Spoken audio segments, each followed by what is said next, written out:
My name's Eli Delaney, and I have the honor of meeting some pretty cool people. These are the entrepreneurs, the artists, the creatives, the game changers that are making a positive impact in the people that they meet. And I'm a firm believer that the people that you meet can get you anywhere you want to go.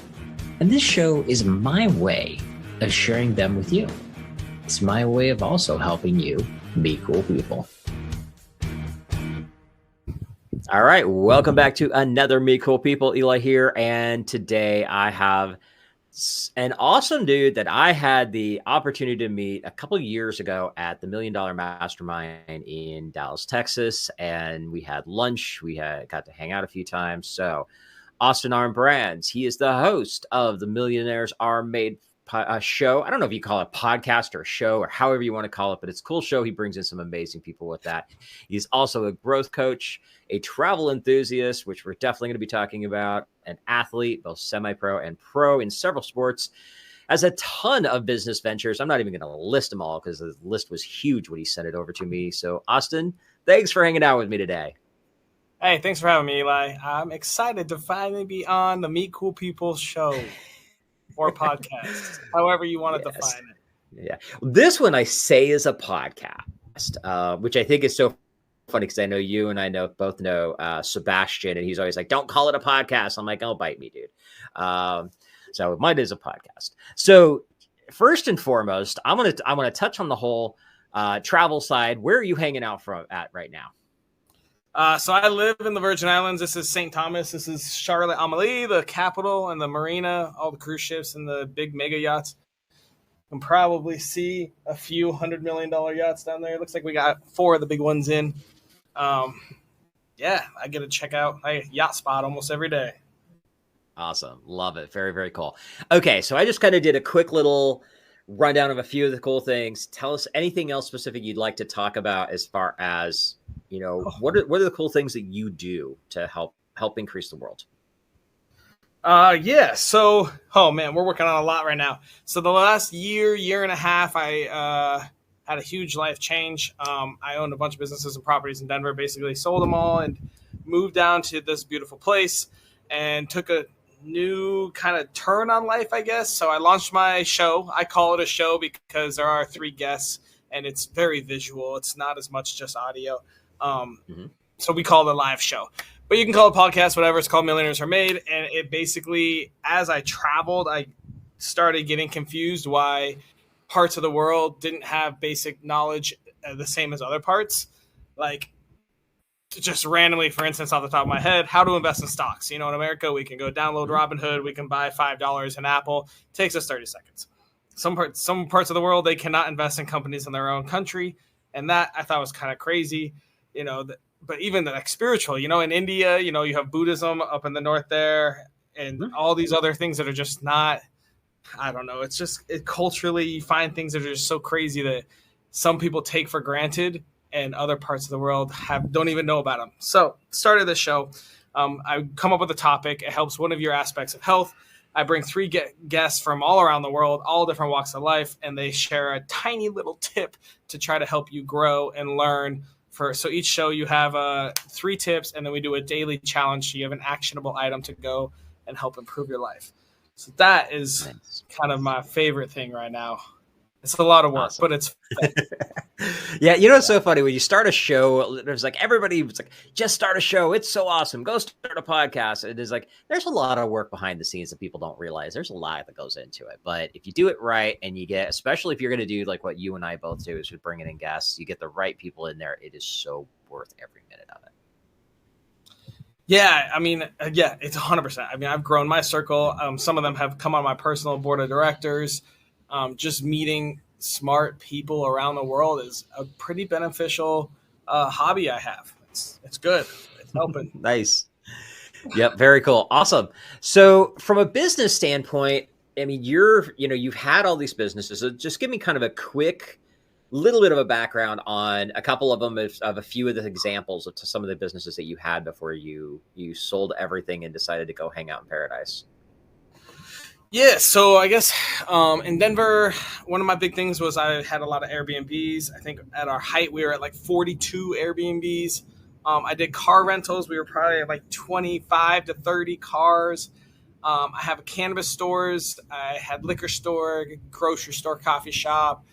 Um, what else I do? I mean, I've been doing marketing and coaching for like 10 years. So, Okay. I mean, my Nice. whole life I've never really had a job. So I've always Hmm. ran my own businesses or worked a couple commission jobs for other people. And so I've struggled through just about everything.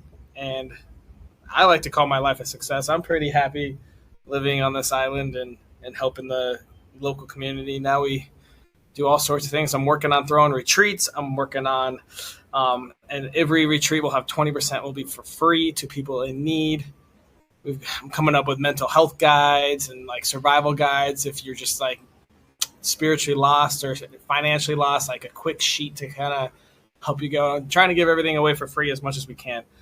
Um, yeah, it's all about just life now is just about how to help everyone learn what I've learned and what all Hmm. my 450 guests have learned from my show. So now Right.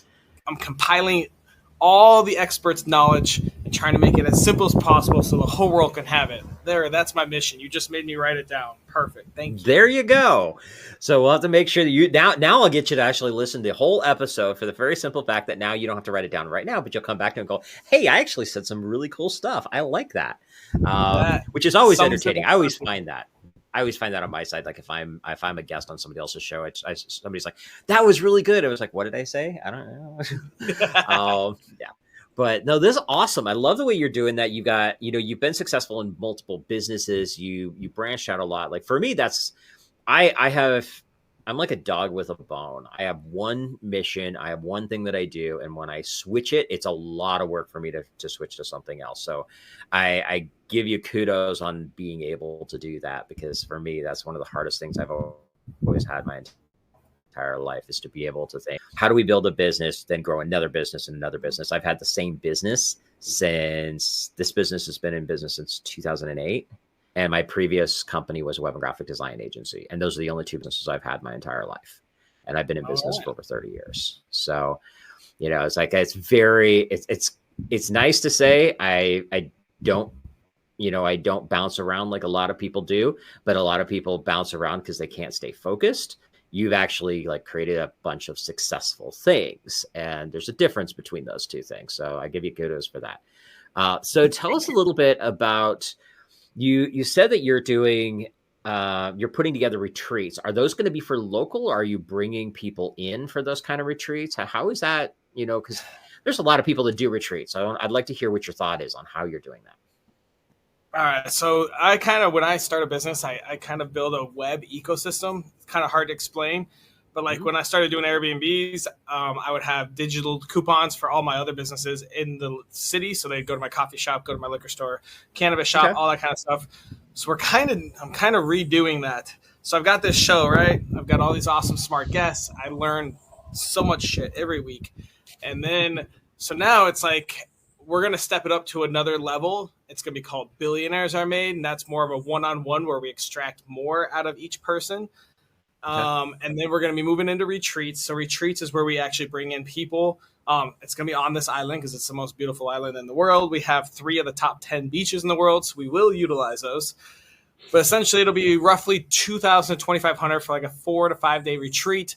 We'll do a spiritual health, a mental health, intellectual health, physical health, financial health, et cetera, et cetera. Bring in experts so they'll come in and it'll be like a boot camp.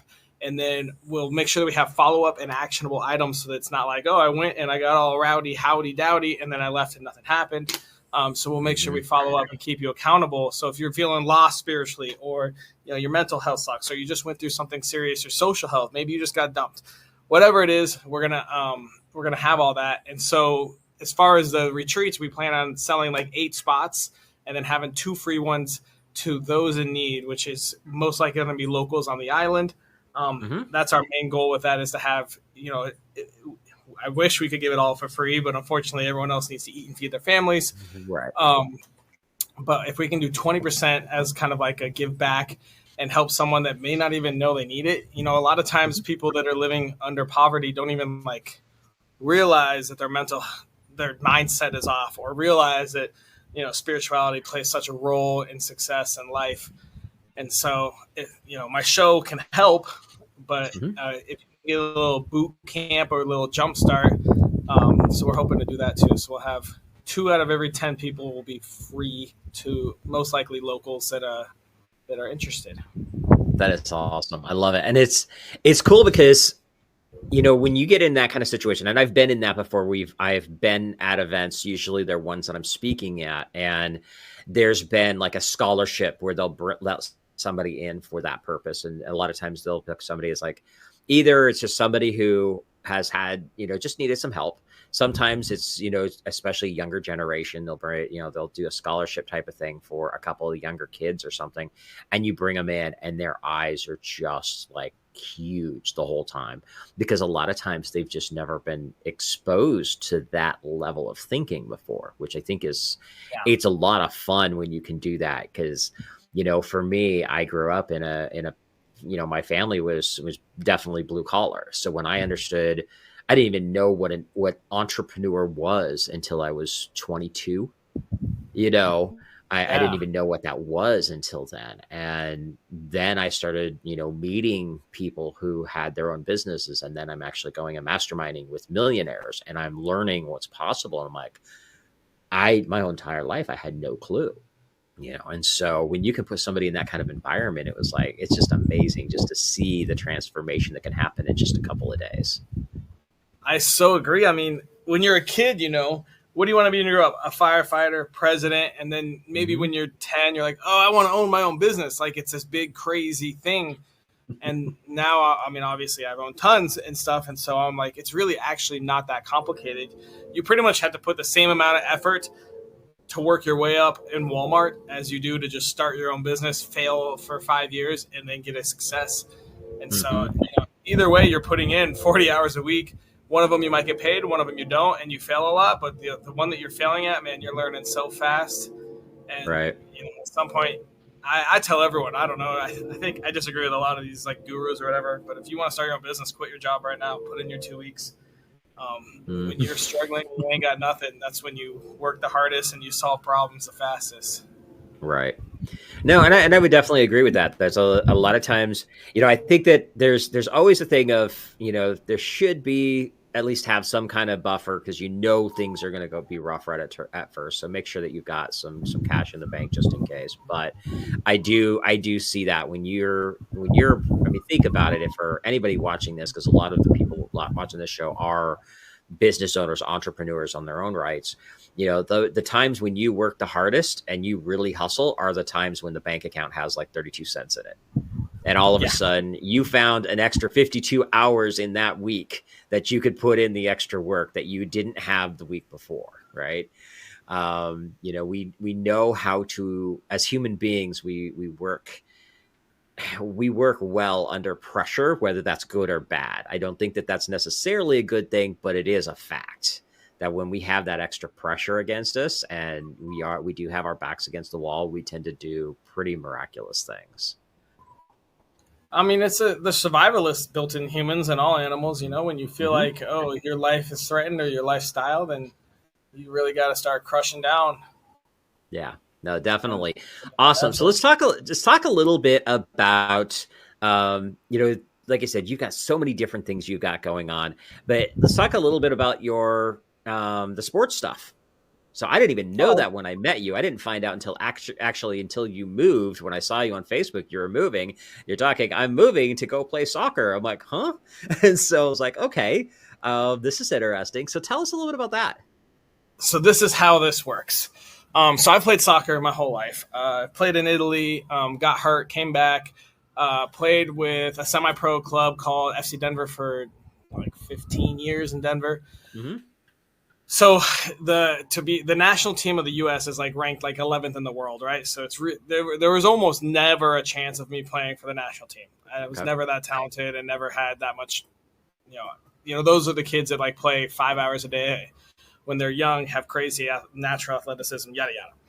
But the Virgin Islands, as well as Puerto Rico and Guam and the Mariana Islands, Mariana Islands I believe do not, but all of the other three have their own national soccer team.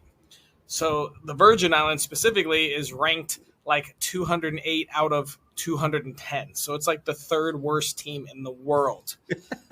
So if you do what I tell people, kids now, I'm like, okay, so if you have a child that you're hoping to make some sort of a career with, the Virgin Islands, and it's not even just soccer. I mean, there's tennis here. I almost just got hired to be a fencing coach, and they were going to send me to Ecuador to go learn how to be a coach. Wow. The lacrosse team just got sponsored to go to like world championships. So I guess the point I'm making is, if your kid is not good enough to make it at a really high level in the U.S., you can come to Puerto Rico, which is a little bit better. It's got 100 times more people, so it's a little more competitive. Or Virgin Islands, which is not, neither of those are that far away. And you can establish your residency. For soccer, you need 5 years. So I have like 4 more years so I can be eligible to play for the national team, and I'm probably going to be too old then. So my dream won't be there, but we'll see. We'll see. We got like 4 years. But yeah, so I was like, wow, I could come down here and try out and play for the national team. It's going to be much easier to make than the national team in the U.S., obviously. Rank 11 versus rank 208. So came down here, and it's been awesome. So they've sent some people. We just played in the playoffs in St. Croix, which is another island. So I hadn't been there. So they flew us all over, stayed in a hotel, fed us, and then flew back. So that was really cool. There will be other opportunities that they take. They just took a group to Saudi Arabia. So they took like 25 players there to go train with one of the clubs there. So there's so much more opportunity. So there's money coming in from FIFA, which is like the worldwide soccer organization that just their job is make the most competitive soccer ever. So they want to build it everywhere. Right. And so somehow this island gets I think they get like $5 million a year just to like build their soccer leagues. And wow. So okay. Yeah. And so the coach probably gets like $1 million, $1.5 million. These are all rough numbers. I'm not entirely sure. Yeah, so there's a lot of money that per person. I would say there's more money that flows into the Virgin Islands for each sport than in the U.S. Very cool. Just 'cause it's so small, and like $5 million to FIFA is nothing. They probably spend like $5 billion on America, and they're like, "Oh, $5 million on this little island, cool. Yeah, here's $5 million. Build your league, do your stuff, whatever, grow it." I mean, like they're about to launch a tournament for like 8-year-old girls flag football. And the NFL is setting like $500,000 down for them to do that, just for one little. Okay. And that's all they do. NFL has a ton of money. They probably write it off for outreach. They probably use it for publicity. That $500,000, and then they also just get that many more people interested in football to build the love of the sport, so that they have more competition. So it's an interesting thought. And so when I kind of learned about that, when I started thinking about moving, and I didn't want to move foreign. I wanted to be close at home. My parents are getting older. They both just had surgery. My dad's had some issues, so I wanted to be close enough I could get home. And so I was like, I'll go to a territory. It's like feeling a little foreign, but still has some of the comforts and the ease to get back home quick to my family. And so I boiled it down. Guam was too far, so I decided between Puerto Rico and the Virgin Islands. And then I decided the Virgin Islands were just 10 times more beautiful. I had never been to either of them, and so I just did a little research, picked St. Thomas, and when I landed, booked a little Airbnb for a week, and from there, I actually tried out for the national team like an hour after I landed, and that's when I found out you have to have a 5-year residency, but it was still fun. No, as long as you had fun with it. No, that's interesting because, I know a lot of people who've moved to Puerto Rico, and I have friends who've done that, and so not a lot of people talk about that. Talk about the other places. Not for sports, just going to relocate out of the U.S. Out of the direct U.S. Yeah. I have a friend who literally we see each other like in passing from a speaking world so many times, and then I happen to be in Vegas, and I know that was his home place, and I showed him a text. I'm like, "Hey, do you happen to be in town? I'd love to try to grab lunch or dinner or something." And he's like, "Yeah, actually, why don't we get together for lunch? Here's my address." And so I Ubered over to his place, which happens to be like, the penthouse suite of some hotel type of thing. And I get up there and I'd never been there before. So I'm already looking as like, okay, this is pretty cool. But I get up there and his whole place is in boxes. And I'm like, what's going on? He goes, "Oh yeah, I'm moving to Puerto Rico." He said the taxes alone are worth it. I think he said it was going to save him like $800K in taxes. I'm like, oh, okay. Taxes alone are insane. There's a program here. So if any business comes down here, they can register, and they have to hire 10 local people. Okay. full time. So I think it's roughly like, you could probably pay him $2,000 a month. So it's like $240,000 on payroll, but you get a 90% reduction in your corporate taxes. Wow. I'm like, why does every company not just hire 10 of their call center people or an admin or 10 people, just put them on payroll?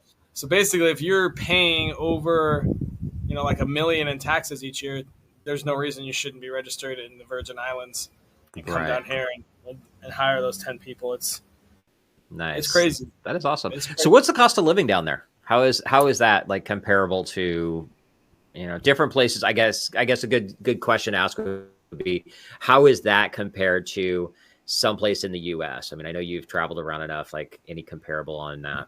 So it's cheaper than Denver. Okay. Which doesn't take much. Yeah, Denver's expensive. Yeah. I looked it up and it said it was about 70% the cost of Denver. And I was like, okay, we'll check it out. And everyone's like, you're moving to an island, everything's more expensive. You're not going to ever find it cheaper. And I would say it was a pretty accurate, that research was pretty accurate. I'd say 70% is right. Okay.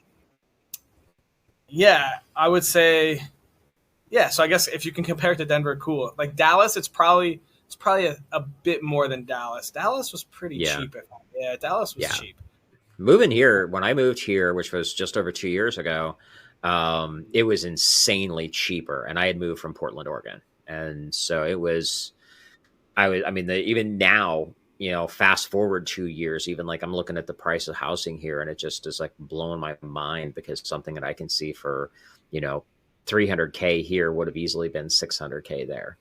Yeah, I bought a house in Dallas early 2021 for $200K, and it's now worth I think it's like $375. It's almost doubled in 3 years. Yeah. Yeah. And that house would be like $1 million in Denver. Oh yeah. Well, it probably quarter easily acre with a pool. Okay, yeah. It'd definitely be that in Portland easily too. Yeah. Definitely. Very cool. Awesome. So what's next for you? What kind of other cool stuff are you working on? You got the retreats coming up. You got the show. What else? What other kind of fun things are you getting yourself into? So I would say there's two main things I'm working on. One is like the show, and then building the next level. The Billionaires Are Made with, a little bit higher level guests and more in depth.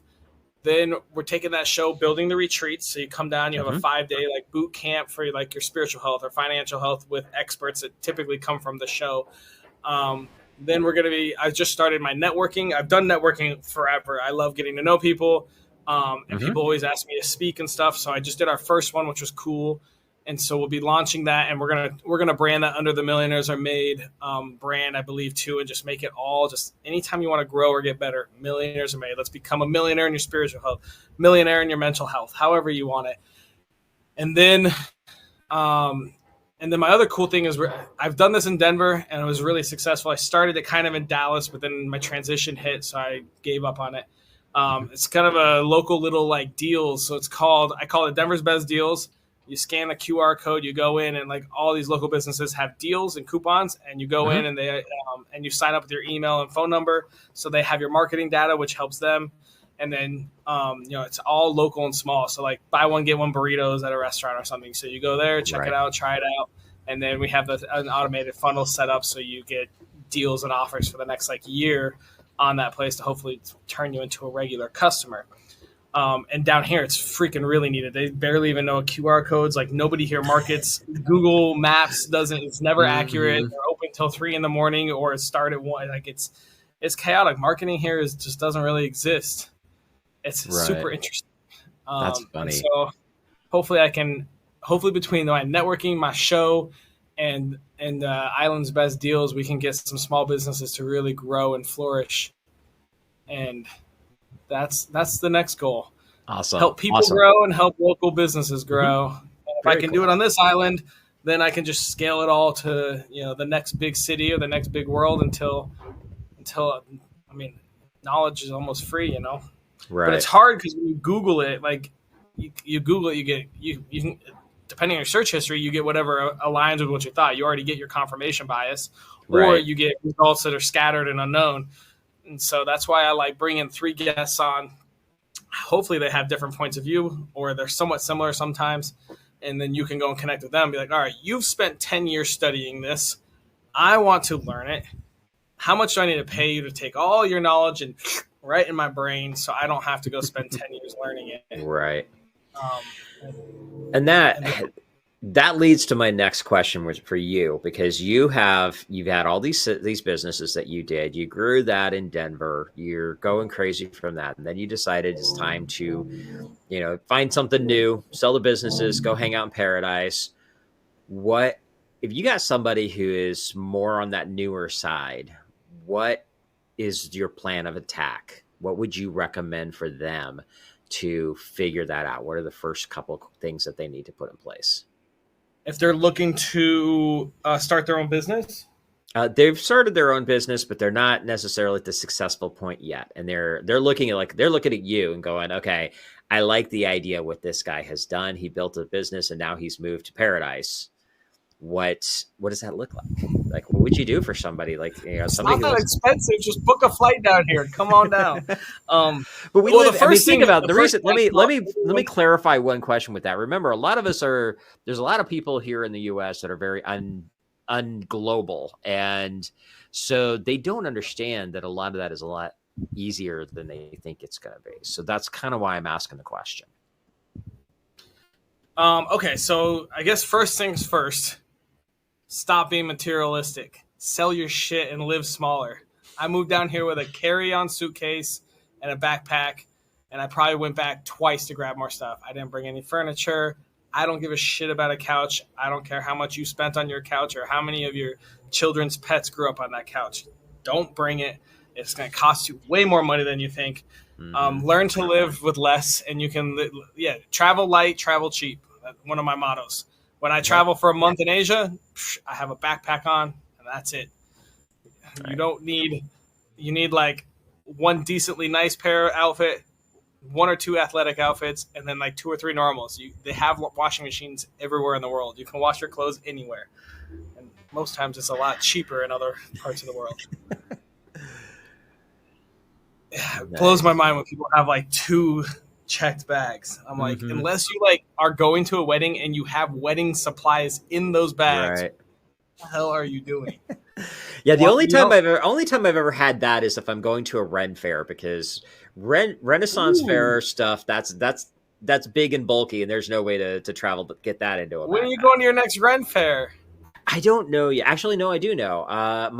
So Texas has 3 of the biggest in the country, and which I know Denver does too. And my daughter's been to the Denver one, if I remember correctly. I have not. I love the Denver one. But she's going to be coming in March, and we're going to go down to Austin for the Sherwood Festival. So that's going to be cool, because I did do that the first year I moved here. I did not get to go this year, so it'll be good to go back again and show it to her, because it's a really good one. Nice.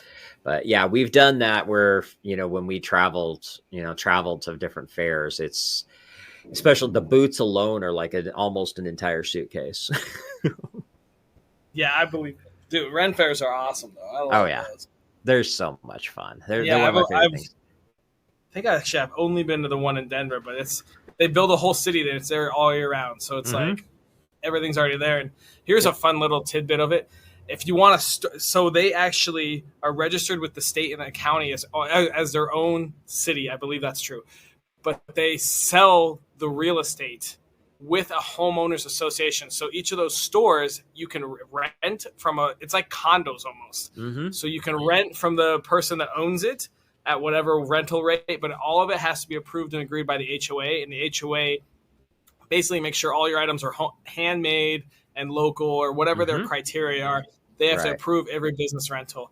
But you can literally buy a piece of the Renaissance Fair, at least in the Denver one. So you could buy like a building or a store and be like, oh yeah, I own property in the Renaissance, but it's just super strict and you can only rent it out to certain people. But I thought that was fascinating. Yeah, I know. I don't think that most of them don't do it from a standpoint of the owning the property piece, but a lot of them will do that where, like the booth, if you're going to have a booth, you have to go through this whole process of how authentic it is, you didn't import it, that kind of stuff. Because I know there's some of them where Some of them you'll have it where you can see the same thing. You can go buy it on Temu. But there's a lot of them where they've got really some of the swordsmiths the blacksmiths are just amazing. And you're watching them right there where they're making a sword, right? That's pretty slick. Yeah, I think that's awesome. Mm-hmm. Yeah, I'm a big fan. I love the Ren Fair. I go every year when I'm in Denver. All right. Well, maybe the next time you plan on going back up to Denver and you're going to go to the Ren Fair, let me know. Maybe I'll make a trip up there and join you for that one, because that's been on my hit list. 2019, I did 9 fairs in 8 states. Wow. So yeah, and then I didn't for a long time, and I've really missed it. I would love to get back to it more. Well, we'll have to plan a trip sometime in Denver. I would definitely love to go back. That would be awesome. Very cool. All right. Well, we're coming up close to time for our here. So a couple last questions. Last one's going to be super, super easy. But I got 2 questions before that. One of them, is there any last bits of wisdom that you'd like to share with anybody listening? Yeah. So I guess I don't know if I really finished up that last question, but if you're looking to do anything, or if you're in the beginning looking to get wherever your end is, maybe it's sitting here in paradise, hanging out, helping people, great. I fucking support that. I think it's a great mission. But the first things you got to do before you figure out any big steps is have your MVCV. That's your mission, your vision, and your core values. If you don't look at those and analyze those at least like every 6 months, what's your mission in life? What do you want to do? What's going to make you the most joy, the most happy? Maybe it's helping others. Maybe it's $1 billion. Maybe it's just literally living in a box on a beach. Whatever it is, figure out your mission. And then look at your vision. What does it look like there? What does it look like every 5 years? What does it look like in 1 year? What do you look like in 10 years? How do you envision your life going? And what's it going to take to get there? And then your core values, obviously, they'll help you your whole way. If you stick to your core values, get 4 or 5 things that are non-compromisable. Not sure if that's a word, but I don't care. Spelling's not my core value. So that's the biggest thing. That's the first thing I tell almost anyone when they come start a growth session or a coaching session or whatever. I'm like, dude, you have to have your MVCVs. If you don't have that, you're just going to wander around lost, unknowing until you finally figure it out. Right. I love it. Awesome. Okay. Second to last question. This is the one I ask every one of my guests. This is the Meet Cool People show. So I would love to hear, what are your thoughts on the words meet cool people? What does that mean to you? What does that mean to me? So I would define cool as typically somebody that aligns with your core values. I'm going to go back to that again. A lot of people, whenever you hear famous people say words, you either, oh, he sounds smart because he's saying things that you agree with, or, oh, that guy's an idiot, typically he's saying things you don't agree with. And when you look down deep into that, those are your core values springing out of you saying, you don't value that person bad. You value this person good. And so I think meeting cool people is super important. And knowing who you are is going to be the defining source on if someone is cool or not. I love it. Great stuff. Okay. So what's the best way for people to get a hold of you? Check me out on Facebook, Austin Arm Brands, Instagram, Austin Arm Brands, TikTok, YouTube, wherever you want. Austin Arm Brands. Awesome. Everywhere. Very cool. Get out there, everybody. Go connect with Austin. Watch all the cool stuff he's doing, because he's always posting cool, fun stuff, different activities. Plus, the show is good. We've already been talking about that. And yeah, definitely a cool guy to follow up, hang out with, reach out to him, let him know that you heard him on the show here. Any just last second words you want to share? I think I'm all out, man. But yeah, come say hi. Thank you guys so much. Eli, you're amazing. Such a good show. Watch all the episodes. Quickly, awesome. Meet cool people. Watch them. Awesome. Thanks so much, my friend. And everybody, get out there. Have an amazing day. As always, if there's anything I can do to help you out, reach out. Let me know. Take care. And that wraps up another Meet Cool People show. Now, if you like what you heard, be sure to give us a like, subscribe, or review so I can help introduce these amazing cool people to even more amazing cool people. And just remember, meeting cool people is just the beginning. You need to have a system in place to follow up with the amazing people that you meet. This is exactly what we do for our clients. If you'd like to see if my team and I can help you, go to followuprockstar.com and check out the case study video to see exactly how we're helping our clients turn casual connections into cash clients for life. Again, go to followuprockstar.com and we'll see how we can work together to turn you into a follow-up rockstar.